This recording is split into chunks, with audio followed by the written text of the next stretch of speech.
Government जितना चाहे उतना पैसा छाप सकती है, मगर ऐसा क्या है कि गवर्नमेंट पैसा नहीं छाप रही कि गरीबी खत्म हो जाए।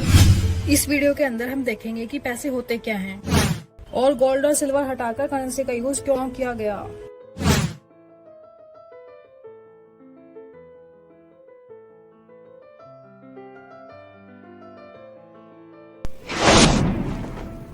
आप एक फ्रूट्स की दुकान में जाते हो और वहाँ देखते हो कि सेब के रेट ज्यादा हैं और केले के रेट कम हैं। आखिर ऐसा क्यों? अभी तो आपने ये सोचा ही होगा। ऐसा इसलिए है क्योंकि सेब की डिमांड जितनी है उस हिसाब से उसकी सप्लाई नहीं है। अभी कुछ साल पहले ही आपने देखा होगा कि प्याज के रेट आसमान छू रहे हैं। उसका क्या रीजन था? कि प्याज की कमी हो गई है और डिमांड ज्यादा थी। एक कंपनी ने 100 कार बनाई और उसका प्राइस 2 लाख रुपए रख दिया। अब जिसके पास पैसे हैं वो तो कार खरीद ही लेगा। एक दिन गवर्नमेंट अचानक से बहुत सारे पैसे प्रिंट कर देती है और लोगों में बांट देती है। अब सबके पास पैसे हो गए हैं और मार्केट में बहुत सारे पैसे आ गए। अब उससे होगा ये कि पहले 100 लोग कार खरीदने आए थे, अब 1000 लोग कार खरीदने आएंगे या फिर उससे भी ज्यादा आएंगे। और कार बेचने वाला कार की कीमत को और बढ़ाएगा और वो जब तक बढ़ाएगा जब तक 100 लोग कार खरीदने वाले नहीं हो जाते। एक बार जिम्बाब्वे ने भी यही किया था।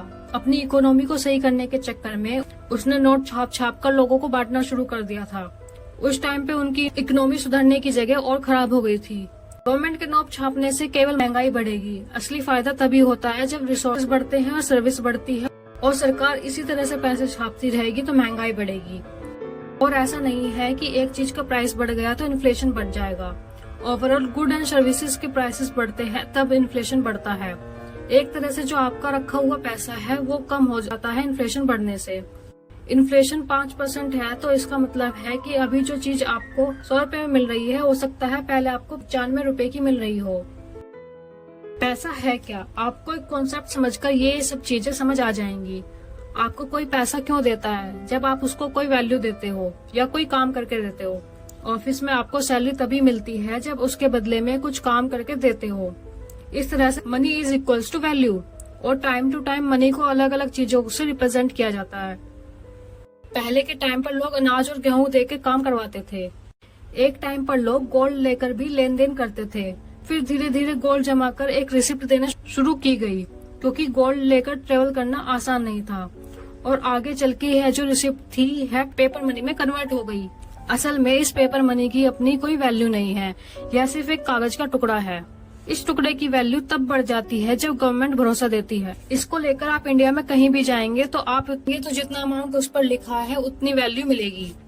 एक नॉर्मल कागज और करेंसी में यही फर्क होता है। करेंसी में आपको गवर्नर ऑफ इंडिया साइन करके वचन देता है कि मैं धारक को इतने पैसे देने का वचन देता हूँ और इस वचन की इतनी वैल्यू होती है कि इस पर हर कोई ट्रस्ट करता है।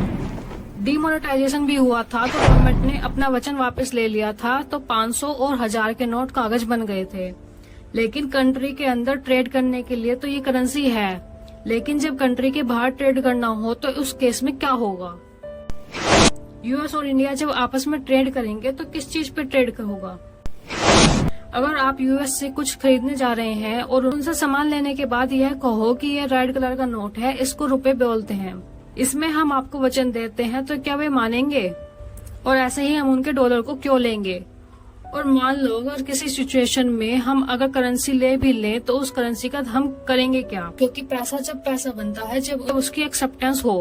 हर कंट्री के सामने यही प्रॉब्लम थी कि एक भी करेंसी ऐसी नहीं थी जिसमें हर कंट्री का विश्वास हो।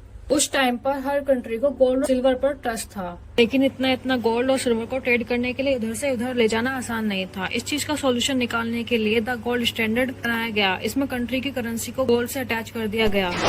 तो इस अटैच करने का क्या मतलब हुआ? एक हाइपोथेटिकल सिचुएशन है। मान लो कि इंडियन ने अनाउंस किया कि 1 ग्राम गोल्ड की वैल्यू 20 रुपए है। मतलब कि अगर कोई 20 रुपए लेके आएगा तो उसको बदले में उसको 1 ग्राम गोल्ड मिल जाएगा। अगर कोई 1 ग्राम गोल्ड लेके आएगा तो उसको बदले में 20 रुपए मिल जाएंगे। ऐसा ही यूएस ने अनाउंस किया 1 ग्राम गोल्ड की वैल्यू $2 रहेगी। इसका मतलब ये हुआ कि $2 1 ग्राम गोल्ड का बराबर होगा। आज जब दोनों कंट्री ट्रेड करने गई, दोनों को एक दूसरे की करेंसी से कोई दिक्कत नहीं हुई क्योंकि दोनों कंट्रीज को पता था कि ट्रेड करने जो करेंसी आ रही है उसको कभी भी गोल्ड में कन्वर्ट किया जा सकता है। ऐसा भी नहीं होना चाहिए कि जो हम ट्रेड करके करेंसी इकट्ठा कर रहे हैं पता चले उस करेंसी को जब हम बदलने जाए गोल्ड में तो उस कंट्री के पास उतना गोल्ड हो ही ना। इसलिए यह रूल बनाया गया कि एक कंट्री उतने ही नोट प्रिंट कर सकती है जितना उसके पास गोल्ड है, ताकि अगर कोई कंट्री करेंसी वापस करके गोल्ड लेना चाहे तो वो पार्टिकुलर कंट्री गोल्ड देने की पोजीशन में हो। और ऐसा करके कंट्री ने आपस में ट्रेड स्टार्ट किया। एक्चुअल में गोल्ड से ही ट्रेड हो रहा था, बस करेंसी एक मीडियम था। ये फर्स्ट पार्ट था हम ये समझने का कि इंडियन गवर्नमेंट लिमिटेड नोट क्यों प्रिंट करती है। अगर आपको वीडियो अच्छी लगी हो तो कमेंट करके जरूर बताना मुझे इसका पार्ट 2 बनाना चाहिए या नहीं। फिर मिलते हैं नेक्स्ट किसी वीडियो में, तब तक के लिए थैंक्स।